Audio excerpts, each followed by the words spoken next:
Welcome once again. We present to you the second part in our two-part interview series with Peter Gentala, the new president at Center for Arizona Policy. Thank you. One thing that I can share with you, and I want you to tell us a little bit more, but right before you started here at CAP, now as president, yes, there was a kind of like a waiting period. We had to wait for a little bit. We were ready to go, but Kathy said to us, we're gonna have to wait a few more weeks because there is an assignment, and I don't know if you can talk to us about that. Sure. But you were actually litigating cases, one of them before the U.S. Supreme Court, the other one before the Ninth Circuit of Appeals in San Francisco, correct? Yes, almost. So the case that I was actually litigating is the one in front of the Ninth Circuit. Okay. And I'll say a word about that. And then I was working on an amicus brief supporting a very important case at the United States Supreme Court, which would be great for us to share, with our greater CAP family, because that's one we need to be praying about. It's under submission, which means the Supreme Court justices are thinking about it. So let's take the first one. The one in front of the Ninth Circuit Court of Appeals pending there now is called John Doe number 1 and John Doe number 2 versus Twitter, or X. It's now known as the X platform. And it's a very serious case that has to do with two boys that were caught up in an extortion scheme through technology. And before I came to the Center for Arizona Policy a couple of weeks ago, I was exclusively focusing on representing survivors of sexual abuse. And this is one of the cases that I worked on during that. This is a very dangerous new world that we live in through connected technologies, and it's particularly dangerous for young people. And so in case after case, I encountered families, I encountered young people who had been harmed through some sort of a scheme that played out in technology. And that's what the Twitter case was about. And the whole principle of the case is, will this online platform be held accountable, or will there even be an opportunity for there to be a lawsuit that would hold them accountable for knowingly possessing child sexual abuse imagery? So it's a very serious case, and I'm happy to say that these particular clients are they're doing well now in life. What happened to them many years ago, they're on the path to healing and recovery. But there's a lot of stories out there where young people have had their lives just completely turned upside down, and perhaps they've even lost their life or taken their own life because of what has happened to them. So the issues that are involved in that case, and many cases like them, are very serious. And the organization that I was with, the National Center on Sexual Exploitation, every day is fighting for families and survivors in that area. Wow, what a great! You were right in the battlefield. Fighting, advocating for those victims and their families.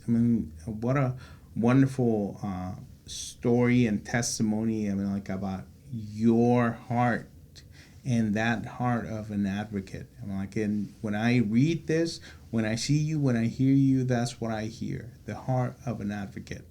And again, I'm thankful that God brought you to CAP, and that's what we're getting. And I feel your passion, and I think that's what we need in this moment. We were just talking in another interview, about that topic exactly. The fact that the family is under attack.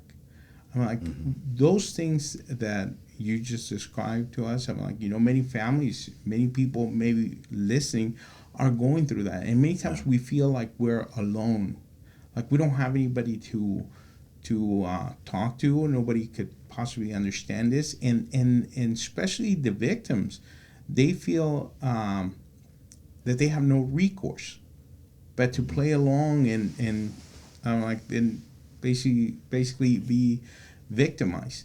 And but right now, we're speaking truth. We're speaking hope to families. And I think the first thing we have to realize is that is not a coincidence. It's an attack. It's an attack by the enemy, by the devil. I'm like, to try to destroy our families, because when something like that happens, I think you share a little bit with the team about that. I mean, like, when that touches a family, it's like a bomb going off in that family. It doesn't matter, Yes. even families who were, I guess, together, who seemed like they had it all together, Mm-hmm. that were doing the right things. But when something like that touches them, I'm like, it's like a bomb going off and creates a lot of destruction, right? That's absolutely the case. Yeah, it's. I think we're in an environment right now where just through the normal ways our society communicates, and I'm talking specifically about smartphones and other electronic connected devices. They're very prevalent. Most families not only have them, but they are also available for their children to use, and a lot of these uses can be dangerous, and you wouldn't know necessarily that they are dangerous, but a lot, unfortunately, the apps that allow third parties, people, strangers, people you do not want to communicate with your children, the apps that allow them to communicate with your children don't have a blinking light on them that say, this is the case, look out, strangers can communicate with your kids. They just don't. And so there's a lot of things. And it's not just apps, it could be video games, it could be a virtual reality headset. There's a lot of ways that the marvels of technology, the good things about technology, and technology isn't all bad, right? We're connecting right now through technology, and we're able to share the good news of Jesus through technology. But there can be the dark side, and the dark side has to do with anonymity. It has to do with people looking for access to children that no one else would know about. And so those are the things that we really need to focus on. I mentioned that Supreme Court case. I should mention that so just everyone can be praying about that. That one is about the state of Texas, and the name of the case is Paxson versus the Free Speech Coalition. Now, I love free speech, but the Free Speech Coalition is co-opting free speech. It's really a group of pornography organizations, pornography websites, and they come together under the rubric of the Free Speech Coalition. That's the name they've given themselves. And the case is about whether Texas can have a law that says that for a pornography website to function in the state of Texas, it has to age verify, make sure that the users of that website, the people who are accessing sexually graphic images on that website, are adults. Now, in the normal world, like in a bookstore, anywhere in the real physical world, sexually graphic items cannot be purchased by children. They can't even be accessed by children. It's against the law. But in the online connected space, there has developed essentially a big loophole about that. And a lot of states are trying to close that loophole and make it so that it's clear that if it's sexually graphic material, you have to do something to make sure that the users accessing it are adults. People who have. It's not even good for an adult to access pornography, but there should be something that prevents a child from accessing pornography. And through other work that I've done with other organizations, I've seen the devastation that is brought when children access pornography, and it's just very, very harmful. It's very tragic. So that's what Texas is trying to stop. That case was argued in the middle of January at the United States Supreme Court, and we're praying that it will resolve in a way that's favorable to Texas and every other state that is choosing to do this. And you might be thinking, what is Arizona doing about this? Well, we tried to pass this law in the last legislative session, and it was passed by the legislature, but Governor Hobbs chose to veto it. And she said in her veto letter she thinks it might be unconstitutional. This Texas case now in front of the Supreme Court will show really where the Supreme Court stands on this issue. So we're hoping that this will get back to the governor's desk and that this time she'll do the right thing and allow Arizona to protect families and protect children. And there's a bill about this that's going through the legislature right now. So hopefully she'll get that chance. Yes, so that's something that we have to be praying about here in Arizona and nationally as well. And that brings me to my next point. I mean, because the way I present Center for Arizona Policy, CAP, to people that are not familiar with Center for Arizona Policy is I tell them we are defenders, defenders of family values, uh, and, and that's a simple way to put it. And I see, I'm like, God has given you the heart of an advocate, the heart of a defender. That's what we're getting.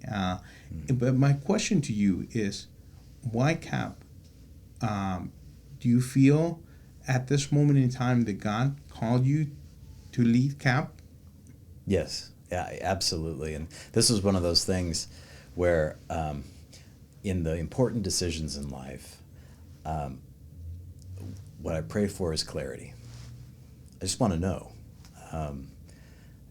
I'm a lawyer, so I'm always evaluating the arguments on either side of big decisions, and so my prayer when I started considering the opportunity at the Center for Arizona Policy was, Lord, would you just give me clarity, just show me what the right path is, so I can put my restless tendency to go back and forth and weigh options, put that aside and just focus on what you want.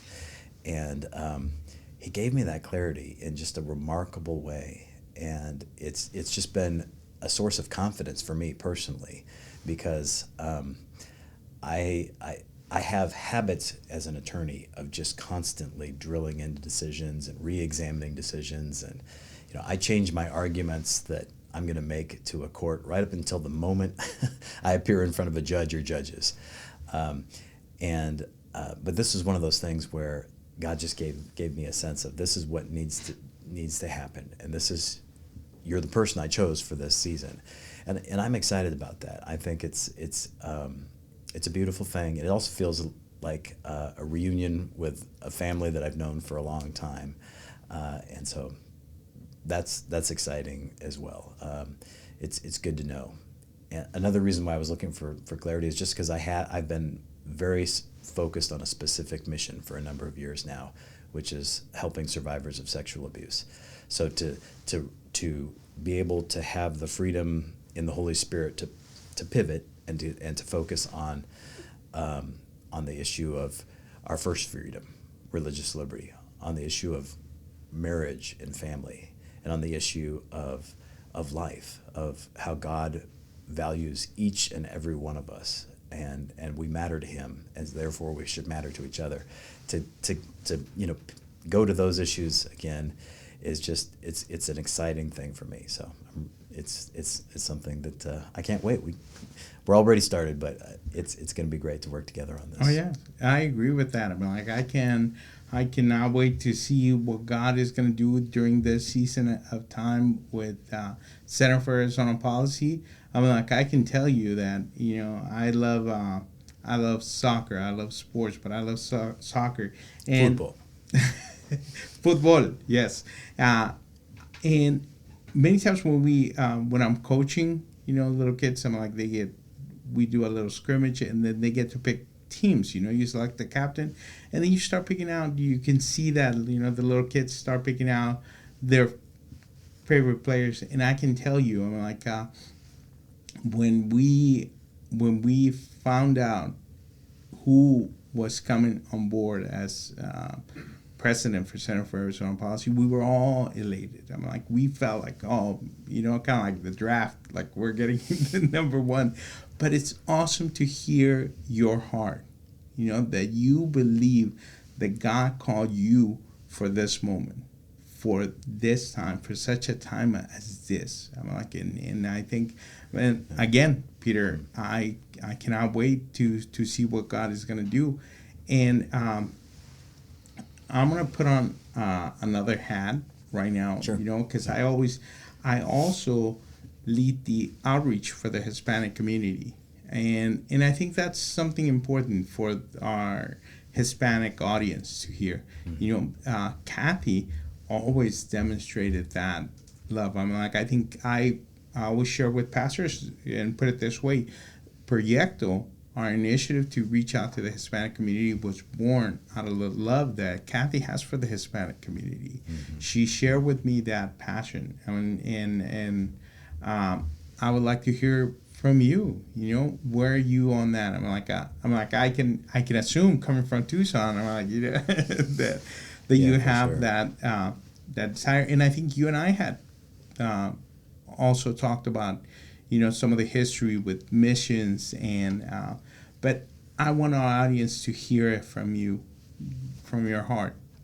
Oh, well, thank you. That's kind. And, well, I, in a lot of ways, I kind of feel like the Hispanic community are my older brothers and sisters in the Lord, and that's because my first pastor, the pastor that I grew up under, John Castile, in Tucson, Arizona, was raised on the mission field in Mexico, and well, Cuba first, and has an amazing story of escaping Cuba and then Mexico, and then planted a church in Tucson, Arizona.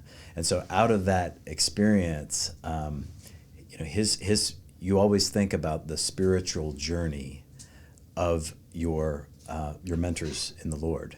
And so it's not lost on me that the first set of shepherds that God chose for me to learn under in my first home church, you know, came out of the specific ministry in Mexico and a specific ministry in Cuba. When I was in high school, I got to go back and see his church in Mexico and spend a few weeks there, and that was really powerful for me. A very small pueblo called El Fuerte, and it was just amazing to be around that. And I mean, football. I mean, it's the beautiful game, right? I mean, it Yes. it just is. So I love sports, but I have a special passion for football, and so having just the culture and the appreciation for the game has always been something that is just very special for me. So I mean, there's that, and then we get to the moment. I think the moment is what God wants to do for the body of Christ, not just globally, but you know, you and I are especially responsible for Arizona, and I believe that He's moving, and we can see enough to know that the path forward is an incredible amount of unity in His church, and that means that we're going to be praising the Lord in Spanish, and we're going to be calling out His glory in Spanish and praising His glory in Spanish and in English, and it's just a connection. I felt this connection on Sunday night. I was telling you about the wonderful church service that we all had about doing something to stop sex trafficking in Arizona, and it was Hispanic pastors unified together with pastors all across the valley, and we're praying in English, we're praying in Spanish, and we're praying that God would give us the vision to see how He wants to work, and that's what excites me and animates me, and I'm trying. There are times when I love words. I mean, God has blessed me through word studies over and over again. And there are certain scriptural truths that it might have been more the Spanish word, than the English word that caught my attention first, because it just kind of, how a word can just the shift of that can move forward that way. So that's kind of my heart for that. And you're already ministering in a special way to me, hermano. We're working on my Spanish, and I'll get better. That's my commitment. I'll get better Awesome. about that. Yes. Yeah. Well, we have it on video. Yeah, there you go. But we're not going to put my training sessions on video. At least not yet. I don't have the confidence for that yet. Oh yeah, no. But we'll get there. We'll get there. Slowly but surely. Amen. And well, Peter, I just want to thank you so much again for giving us this opportunity just to get to know you. I think that's so important for our audience, and I think I cannot wait to have the opportunity for many of the pastors that are working with us, to have the opportunity to meet you and pray over you. We actually have a group of pastors who that meet here in our building every month, and they every month they have the opportunity, and I know that many of them have committed to praying on a regular basis for CAP's work, for the ministry that happens here in this building, and who have been praying for you and your family. But I cannot wait for you to meet them in person. I know that we will have that opportunity pretty soon. We're going to be going to the Arizona State Capitol. We're going to be doing a day at the Capitol with Hispanic pastors, and that'll be a great opportunity. But I know that there'll be more events like that. So again, I just want to give you thanks for giving us this opportunity for our audience to get to know you and know a little bit more about you, and again connect with you with that passion, that the heart that God has given you, that heart of an advocate. Thank you so much, Peter. Well, thank you. Thank you for making me feel welcome and for inviting me.